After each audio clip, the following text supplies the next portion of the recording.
It's time to start packing my craft room, and I need your help.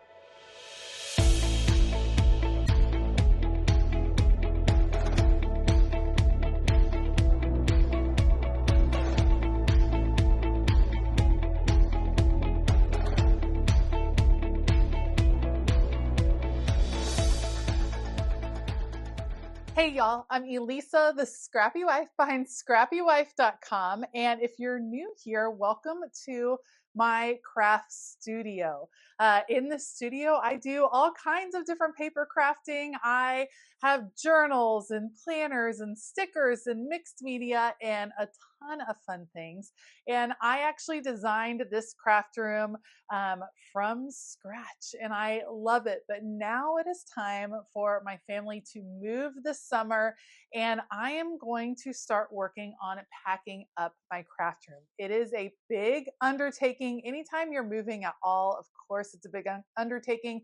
But whenever you're packing craft supplies and a whole craft room, I know it's going to be a lot. And I would definitely appreciate some tips and tricks. So in today's video, I thought I would bring you guys along as I kind of talk through my plans for how we're going to get this craft room all the way to Texas.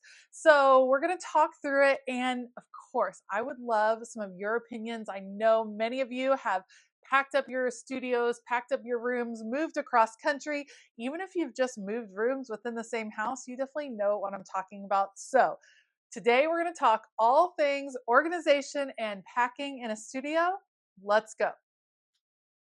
All right, so before I touch a single box, I want to walk you through what my game plan is going to be. When you have thoughts or opinions, make sure to leave them down below. I love this community because you guys always have the best ideas.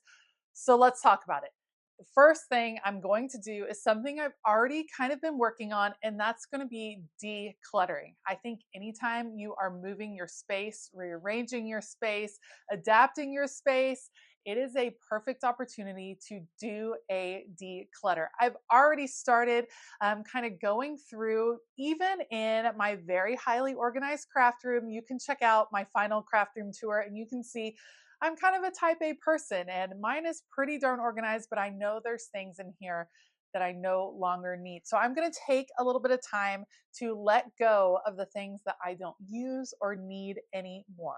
I'll have 3 different bins, a keep, a donate, and a toss to help me kind of sort through quickly. I've already done 1 round of de-stash boxes for my Patreon members, and I think they sold in like 10 minutes. It was crazy. They went really fast. I'm sure there will be another round. If you're interested, you're definitely going to want to be a Patreon member because those are going to them first. But I think decluttering first is definitely the way to go, really in any moving situation. So going through what doesn't work, what needs to be, recycled, what needs to be given a new life in a new home.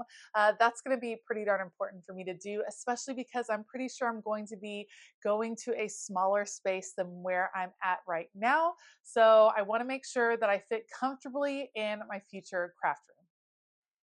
All right, step 2. My goal is to pack like things together so that when I'm starting to set up my new space, I already know the supplies are kind of grouped by categories. So I like to think in larger categories. Sometimes I find that we as crafters, we tend to get a little too micro. We get into really small, little nitpicky categories. I think in larger categories. So I'm thinking like paper in general, not scrapbook paper, card, like not all the different types of paper in general. Stickers, definitely a big category of mine for sure.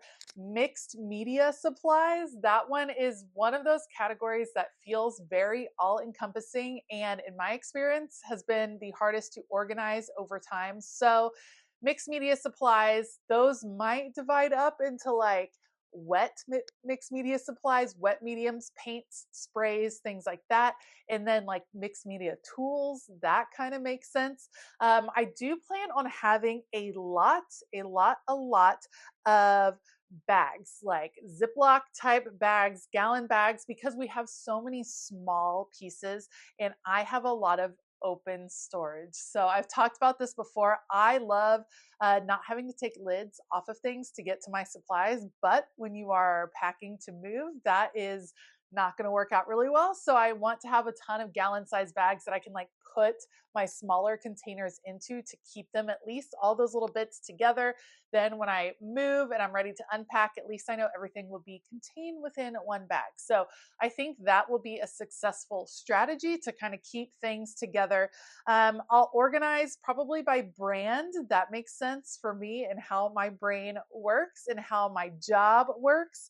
And I'm not sure if I should use super small boxes to contain each little category or go with some bigger bins. So I would love to hear for your things like stamps and I don't know, all the ink pads. Should I be thinking small moving boxes to keep things light and easy to move, or should I be thinking more bulkier ones where it's like all mixed media together?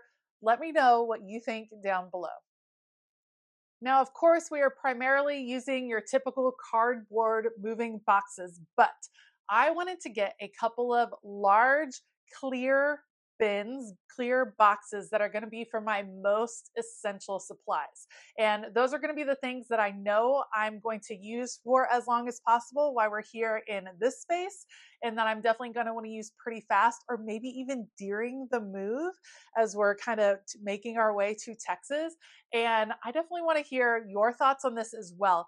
Those of you that have done one of these moves and that have had a creative passion like I do, like I can't go weeks and weeks without being creative or having a few supplies, but how many of those like essential supplies would you say you actually used throughout the process? I'm thinking one bin will probably do, maybe two, since this is my job. Maybe I need two bins. But I want to know, did you like overpack? Do you think you had too many like quote unquote essentials, or maybe there were supplies that you wish you had your hands on for longer, or you wished you could have gotten into first? Let me know down below. I'm thinking some of my favorite sticker books, obviously my planners, probably some markers and pens, and I don't know, washi tapes, scissors, adhesive. I don't know. Let me know what you think on those categories and how you would kind of organize in that way.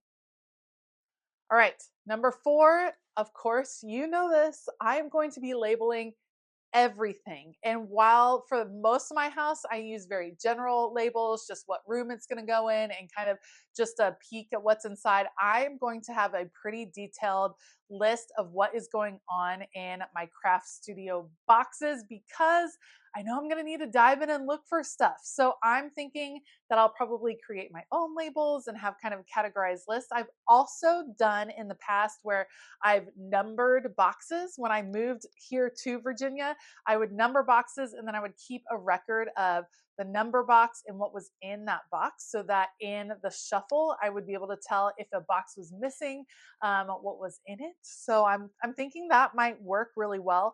And then I will have a color that represents my studio as a whole. I'm wondering if I should do like a secondary tier of colors of the different categories, or just focus on the labels. Let me know what you think, but I'm thinking just the overarching color. I don't want too many colors on the boxes because it'll be confusing as we're unpacking, but having a pretty detailed list of either on the actual box or within my planner is where I've been keeping like a numbered list so far, a pretty detailed breakdown of what is in each numbered box as far as it pertains to this studio. Okay, let's talk about fragile items, because of course we all know to wrap your glasses and things like that, your china from other parts of your house. What do you do with crickets and a sewing machine and some of the more fragile items in your craft studio, craft room?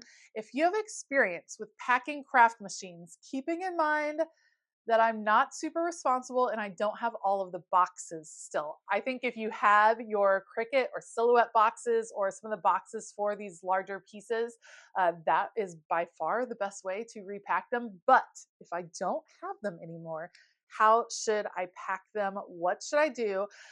Good news, I do have my Glowforge box, so that should be very safe traveling. I'm fingers crossed that that one goes fine, but I'm a little bit concerned about all of my cutting machines, that those will be a little bit tricky to make sure that they are safe because I use them every single week here, and I don't want anything to break in transit. So if you have some experience with that, let me know what you did as far as protecting your machines in the moving process.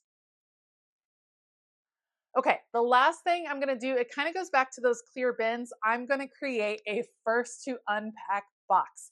I know that when you load the trucks, you definitely want the things that you want off, like last on, first off, makes sense for some of the essentials in the house.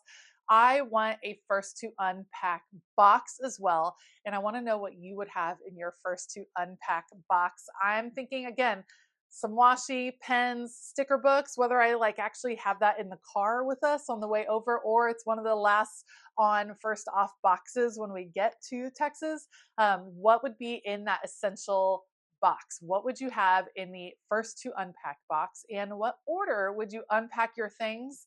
That would be another kind of tricky thing to figure out. I will have a full studio to populate, and it'll be quite the undertaking, I'm sure. So those are kind of that's the map, my plan. We'll see how it all starts to come together when the boxes arrive and when I actually start putting things in.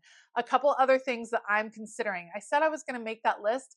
This would be an excellent time for me to create a craft inventory, an inventory of my craft room. That has always felt very overwhelming to do and like something I wasn't super interested in doing in the past, but this might be the perfect time to do it. So I'm thinking that perhaps a digital inventory might be ideal in this situation. I'll probably be really, really making sure my planner bag is like set to go. If I'm not taking that big clear box with me, then my planner bag better be tricked out for this move so that I have all of the essentials, because we know I have to have some creative outlets during this very stressful time. And so I definitely am going to need that ready to go. And then the other thing that I'm trying to keep in mind, we're moving during the summer and we're moving to Texas in the summer. So heat and climate is going to be an issue. I'm trying to think through adhesives, somewhat the different planner inserts I have. I'm trying to think of what would be affected by the climate. So if you have any tips on that, especially those of you that may live in warmer climates, let me know for sure. Okay, so that is the game plan so far. I am very nervous about getting ready to pack up, but I'm also excited about this big change. It will certainly be a lot of fun to set up a new space. If you haven't already subscribed, make sure you do, because there's going to be some fabulous organization videos coming this summer. But those of you that have had a big move like this from, I don't know, across the country, across the state, truthfully, even across town, let me know what worked really well for you. What would you do differently the next time around? I want to hear all of your tips and tricks for sure, so that we can make this as smooth as possible. Drop all of your best craft room packing tips down below. And if you're looking for some tips, make sure to head to the comments, because there are some very smart people out there, and I know they're going to share some awesome advice. Okay, one last question. Are you interested in seeing a part 2 to this video, as the packing is happening, when I'm in the middle of it, when I'm at the end of it? Do you want to see what worked, what didn't? Let me know. I cannot wait to share more about my new space with you, and I cannot wait to bring you guys along on this journey. Thanks so much for hanging out with me today. If you like this video, please give it a thumbs up and definitely hit that subscribe button, because like I said, this is a journey that's going to be a lot of fun this summer, and I want you all to come along with me. Huge shout out to my Patreon crew. They're amazing. They grabbed up those D-stash boxes, like I said, in about 10 minutes. So if you're interested in maybe going in on round 2 for D-stash boxes, Patreon is the place to be. Head on over to patreon.com/ScrappyWife.